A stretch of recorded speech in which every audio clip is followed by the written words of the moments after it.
Contingency Contract 10 ended a few months ago, and I, fortunately, did not play that much. Instead, I spent my time procrastinating by refreshing my YouTube feed waiting for something interesting to watch. That is, until I stumbled upon a mystery that I couldn't wrap my head around. In some high-risk clears, primarily the 7-op RIS-36 specialist spreads, Gnosis' first skill was used to permanently stall Manfred. This skill allows Gnosis to hit twice in quick succession, which, when paired with his talent that inflicts cold, can guarantee a freeze on the enemy.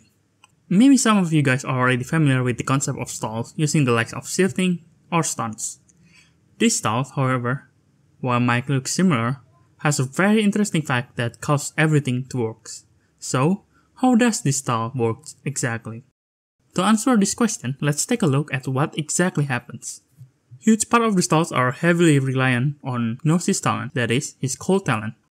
But not for the reason you might think of. Every time Gnosis attacks, he applies a cold debuff, which, when stacked, would then become a freeze. While the freeze is what stops Manfred from attacking, for the stall to last indefinitely, Manfred would need to be frozen every time Manfred starts attacking, but before the attack actually hits, that is his force swing. But the problem is, Manfred has an attack interval of 5 seconds, more exactly 151 frames. Meanwhile, Gnosis can only freeze every 4.9 seconds, or 147 frames.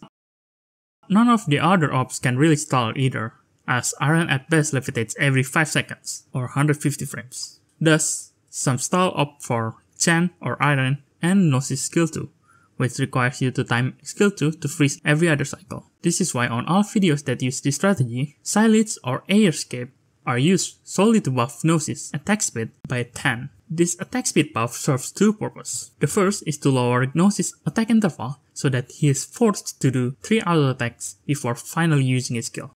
Without this buff, Gnosis usually only needs to do 2 auto attacks before his skill is up. The second is to specifically change his attack interval from 1.6 second to 1.5 second, which is exactly 45 frames. With all those combined, now Gnosis will attack 3 times before using the skill on his 4th attack, which creates a 45 frames times 4 skill cycle, which is 6 second skill cycle, or 180 frames. However, 180 frames is still not 151 frames. What exactly is going on here? Attack speed buff and freeze is only a small part of the stall. As I said before, this strat heavily relies on Gnosis' cold talent. Cold debuff actually has an extra effect, as seen on the tooltip. Cold inflicts minus 30 ASPD. This is the magic that caused Gnosis' Manfred stall to work.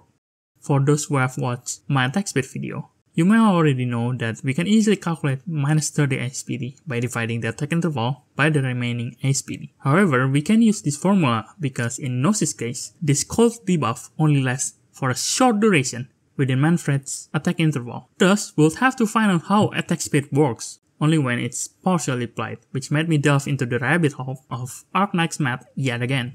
With the help of theorizing, reading Xian forums, and even asking the original guy who discovered this stall. In this stall setup, as explained before, Gnosis will attack 3 times before using his skill. This results in 3 seconds of cold being applied. Each second of this cold debuff Gnosis inflicted causes Manfred's attack interval to increase by 9 frames, resulting in 27 frames from the 3 seconds of cold that was inflicted. Where does these 9 frames come from, you might ask? Easier way to explain this would be to use the concept of linear motion. Let's imagine attacking as an object moving from point A to point B. The attack interval can be thought of as the time it takes for the object to move from A to B. Meanwhile, the ASPD can be thought of as the speed of the object. If we increase the object speed, then the time it takes for the object to move would be shorter. If decreased, then it would get longer. The same applies with ASPD and attack interval. The higher ASPD, the shorter attack interval is, and vice versa. Now, what happens in our Gnosis case is that this ASPD is only applied for a short amount of time, which can be represented through this graph of ASPD through time. Normally, under base ASPD, the attack progress bar moves at a normal ASPD rate, which will be 1 unit per second. When cold is applied, for 1 second, the attack progress bar moves at a reduced ASPD rate, which is now 0.7 units per second. Here, what happened is that while cold is active, the attack progress bar moves slower by 0.3 units per second, which will be 30%. Let's say that an attack needs 2 seconds. In this case, when the cold was applied for 1 second in real time, the attack has only gone through 0.7 seconds. Thus, it will need another 1.3 seconds before the attack finishes. This means that partially, each second of cold instances extends the attack interval by 0.3 seconds, which is 9 frames.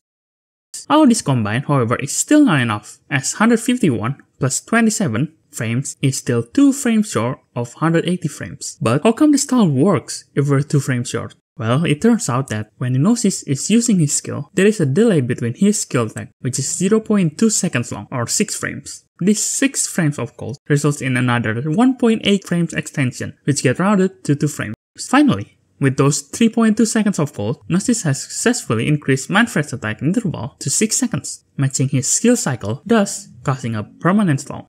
Now that we understand how it works, a new question arises. Where did the general ASPD formula come from? To answer this, we can use the previous analog.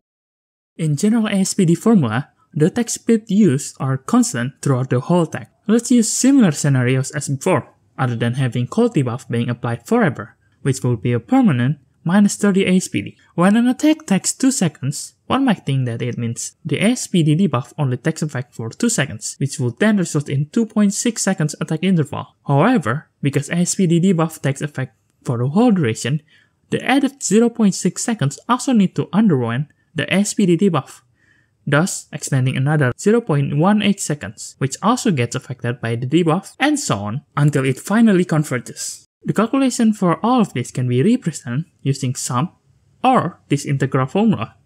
That is, the integral of attack speed function over 100 with respect to time over the domain of 0 to effective attack interval, where EAI is effective attack interval, BAI is base attack interval, and SPD is an attack speed function. The reason why general ASPD formula is attack interval divided by ASPD is that when attack speed is a constant value, we can simplify this integration, resulting in effective attack interval equals base attack interval divided by ASPD per 100. And that's how we got the formula that we are all familiar of.